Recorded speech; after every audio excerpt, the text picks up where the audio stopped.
Have you ever woken from a dream so visceral, so unsettling that it stayed with you for days? For most of us, those visions fade with morning coffee. But for a young Swiss boy named Hans Giger, those nightmares never left. They became his life's work, and eventually they would terrify millions around the world. Growing up in the shadows of World War II, in the quiet town of Chur, Switzerland, young Giger was a sensitive child haunted by night terrors. While other children played in the streets, he retreated into his father's pharmacy, fascinated by the skulls and anatomical models collecting dust on forgotten shelves. There was something about the intersection of life and death, the mechanical precision of bones beneath soft flesh that spoke to something deep within him. His father would later recall finding the boy sketching strange creatures, part human, part machine, all nightmare. These weren't just childhood doodles, they were the first whispers of a vision that would revolutionize science fiction and horror forever. But the path from troubled child to visionary artist was far from straightforward. When Giger enrolled at the School of Applied Arts in Zurich in 1962, he carried with him a portfolio that made his professors deeply uncomfortable. While his classmates produced clean, commercial designs suited for advertisements and corporate work, Giger's canvases writhed with dark psychosexual imagery, with beings that seemed to pulse between organic and mechanical existence. His instructors dismissed his work as disturbing, unmarketable, and too raw. For years, he struggled in obscurity, working as an interior designer by day while his true artistic voice screamed to be heard. There were moments when he nearly gave up, when the weight of rejection and misunderstanding nearly extinguished the flame of his vision. Everything changed when Giger discovered the Vienna School of Fantastic Realism, particularly the work of Ernst Fuchs. Here, finally, were artists who understood that art could be a window into the subconscious, a bridge between dream and reality. Fuchs and his contemporaries painted with technical precision, but their subjects were drawn from mythology, from the deepest wells of human psychology, from places where beauty and horror danced together. For Giger, it was a revelation. You could be technically masterful while exploring the darkest corridors of the human mind. This wasn't just surrealism for surrealism's sake. This was art as psychoanalysis, as spiritual exploration and confrontation with our deepest fears. The Vienna School taught him that his nightmares weren't weaknesses to overcome. They were his greatest strength. Armed with this new understanding, Giger began to solidify his philosophy. He saw humanity's future as an inevitable fusion with technology, a transformation that was simultaneously terrifying and inevitable. His famous biochemical style, those nightmarish creatures that seemed to be birthed from some unholy union of flesh and steel, wasn't just aesthetic invention. It was prophecy. It was warning. It was the subconscious made visible, showing us the monster we were becoming. If you've made it this far, you're ready to go deeper into the darkness. Giger's story doesn't end with childhood terrors and art school rejection. It's only the beginning. In the next part of this journey, we'll reveal how those haunting visions transformed into the most iconic movie monster ever created and why Hollywood both craved and feared his genius. So hit that subscribe button and ring the notification bell because you won't want to miss what's coming next. The untold story of how a reclusive Swiss artist convinced a major studio to put his nightmares on screen, and how one creature design changed cinema forever.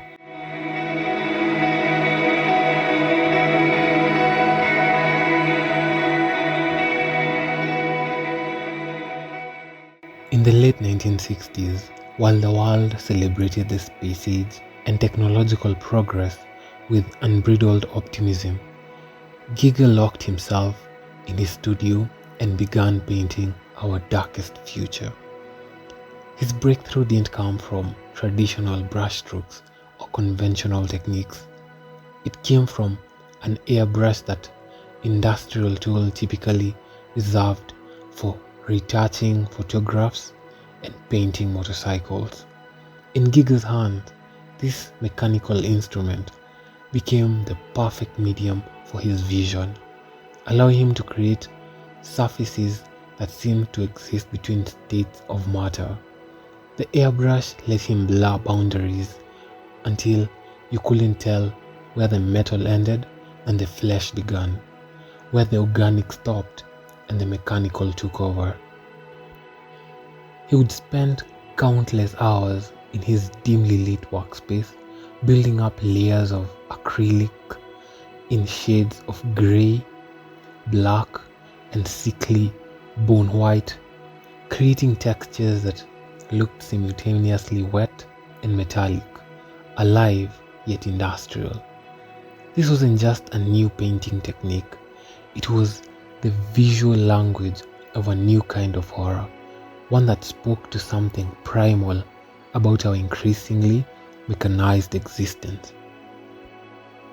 The artworks that emerged from this period hit viewers like a punch to the gut. His Atom Kinder series depicted children born into the atomic age, their small bodies already corrupted by the machinery of modern warfare, innocent faces merging with gas masks and mechanical breathing apparatus. Then came the Passage templates, those nightmarish architectural spaces that look like the interior of some vast alien organism, with phallic pistons and biochemical ribcages, creating corridors that seemed to breathe and pulse. But it was his Necromon series, particularly the Necromon 4, that would become his most infamous work.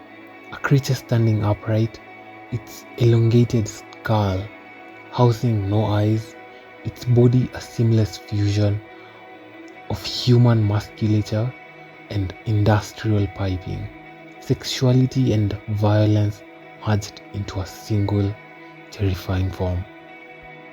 People didn't just look at these paintings, they felt them in their bodies, that visceral revulsion mixed with unwanted fascination. Gallery visitors reported feeling physically ill, yet unable to look away. Critics called them obscene, pornographic, disturbing, and they were right. But that was precisely the point. What disturbed viewers most wasn't the technical execution, as masterful as it was, but rather what these images revealed about our collective unconscious. Giger understood something profound that most of us contemporaries missed. Humanity wasn't just using technology, we were merging with it, becoming it, losing something essential in the process. Every surgical implant, every prosthetic enhancement, every hour spent plugged into machines was transforming us into something post-human. His biomechanical creatures weren't aliens from another world. They were us, seen through the lens of a future that was already arriving. The sexual elements that made so many uncomfortable were gratuitous. They represented technology's penetration of the most intimate aspect of human existence, the way machines were literally getting under our skins and into our bodies.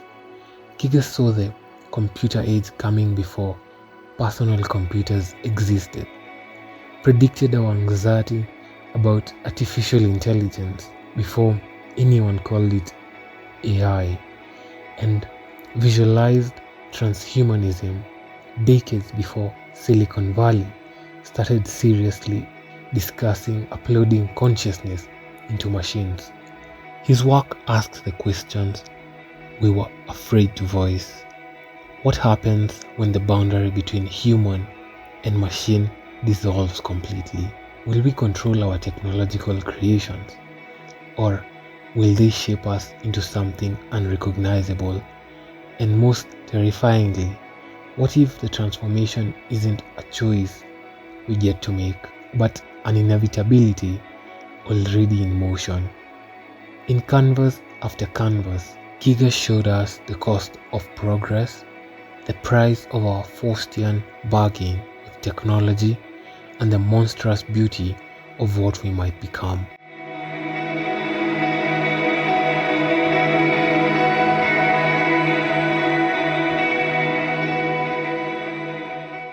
The phone call that would change cinema history came in 1977, when director Ridley Scott sat in his London office flipping through a book that would haunt him for weeks. Necronomicon, Geiger's first major art collection, had been thrust into Scott's hand by writer Dan O'Bannon, who was convinced that this Swiss artist held the key to visualizing the perfect organism for their science fiction horror script called Alien. Scott opened the book expecting typical monster art, and instead found himself staring into an abyss that stared back. Page after page revealed creatures and environment so disturbingly sexual, so unnervingly organic, yet mechanical, that he knew immediately he'd found something unprecedented. This wasn't creature design. This was a window into humanity's deepest psychosexual fears made manifest. Within hours, Scott was on a plane to Zurich, holding the book and knowing that his film's success hinged on convincing this reclusive artist to step into the chaotic world of Hollywood filmmaking. When they met in Giga's cluttered studio, surrounded by nightmarish sculptures and paintings that seemed to writhe in the dim light, Scott didn't need to pitch or persuade. He simply said he wanted to bring these visions to life, and Giga, who had spent years being dismissed as too disturbing for commercial success, finally saw his chance to show the world nightmares belonged on the biggest screens imaginable. What followed was a masterclass in obsessive artistry that nearly drove the production team mad with its perfectionism. Giga arrived in England and immediately clashed with everyone. His English was limited, his methods were unconventional, and his standards were impossibly high. While typical creature designers worked from sketches and rough maquettes, Giga sculpted every element of a Xenomorph with the precision of a Renaissance master, spending weeks on details that would flash across the screen for mere seconds. He mixed fiberglass and translucent materials to create surfaces that looked wet and alive under the lights, incorporated real animal bones and organs into his sculptures to give them authentic biological weight, and insisted on disturbing psychosexual dimension that made studio executive deeply uncomfortable. The famous elongated head wasn't just aesthetically striking, it was designed to be phallic and threatening simultaneously. playing on primal fears of violation. The creature's inner mouth that shoots forward to kill was inspired by the pharyngeal jaws of moray eels, but rendered with a sexual violence that made it unforgettable. Even the alien eggs, with their cross-shaped opening that resembled female anatomy, were deliberately designed to make viewers uncomfortable on a subconscious level. The practical effect team worked from Giger's impossibly detailed blueprint to create a full-sized creature that required multiple performers. The result was a creature that felt genuinely alien in a way no film monster had before. Something that looked like it evolved on a nightmare world where biology followed different and darker rules. Unfortunately, his later Hollywood experiences left him bitter, convinced that the film industry wanted to exploit his nightmares without fully embracing them. But the irony is that even in these compromised forms, even filtered through studio notes and rating boards' demands, Giger's designs retained their power to disturb and fascinate. The Xenomorph alone influenced decades of creature designs in film, video games, and popular culture, spawning countless imitators who would copy the surface aesthetic but never capture the profound unease that made the original so unforgettable. Giger had proven that his nightmares could not only survive Hollywood, they could define it.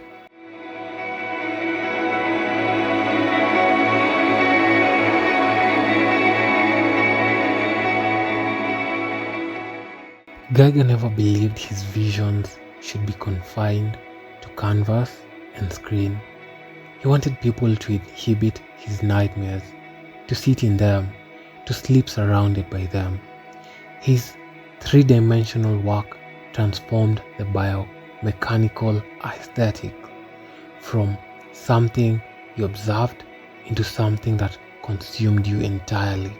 The most ambitious realization for this philosophy was the H.R. Giger Museum bar in Gruyères, Switzerland, where every surface writes with his signature style. The chairs resemble alien vertebrae, the bar itself looks like it's been carved from the ribcage of some colossal creature, and the ceiling arches overhead like you've been swallowed by one of his creation. Sitting there, drinking surrounded by biomechanical columns and skeletal furnitures, visitors report an uncanny sensation of being inside a living organism, as if the walls might start breathing at any moment. His furniture pieces, like the famous Harkonnen chair used in the aborted Dune film adaptation, weren't just functional objects, they were thrones for a dystopian future. Sitting that suggested sitting itself had become a form of biological integration with technology. Giger didn't just paint monsters, he painted our future selves and asked if we had the courage to look directly at what we are becoming. Decades after his death in 2014, his creations feel more relevant than ever, more necessary and more urgent. They remind us that the future isn't something that happens to us, it's something we are actively creating with every technological choice we make. And perhaps it's time we opened our eyes to the world we are building, biomechanical nightmares and all. Now it's your turn to decide. Will you look away from the uncomfortable truths in Giger's work, or will you stare into the biomechanical abyss and see yourself staring back? Share this video with someone who needs to understand that the future of humanity isn't coming, it's already here, written in flesh and circuitry. Thank you for watching. Until the next one.